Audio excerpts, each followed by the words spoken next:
నమస్తే అండి అందరికీ వెల్కమ్ టు మై ఛానల్. ఈరోజు మనం ఒక వేమన పద్యాన్ని చెప్పుకుందామండి.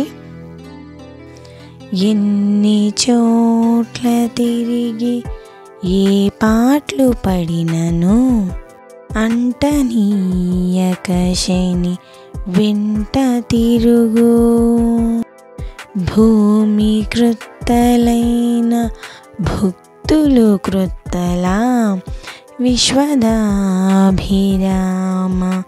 వినురవేమ. ఈ పద్యాన్ని మరొకసారి విందాం. ఎన్ని చోట్ల తిరిగి ఏ పాటలు పడినను అంటనీయక శని వెంట తిరుగు భూమి కృత్తలైన భుక్తులు కృత్తలా విశ్వదాభిరామ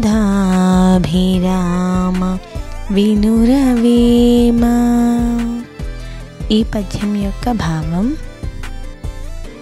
ఎన్ని స్థలములు తిరిగినను ఎన్ని కష్టములు పడినను ఏమీనూ పొందనీయక శని వెన్నంటుచూ తిరుగుచుండును. మునుపు శివుని వెంబడించి బాధలు పెట్టాను కదా, అలాగే భూమి క్రొత్తదైనచో జ్యోతిష్య భుక్తి క్రొత్తది కాదు కదా అని ఈ పద్యం యొక్క భావం. ధన్యవాదాలు. మీకు ఈ పద్యం నచ్చిందా? నచ్చితే ప్లీజ్ సబ్స్క్రైబ్ మై ఛానల్. అలాగే లైక్ చేసి సబ్స్క్రైబ్ చేయండి. Thank you.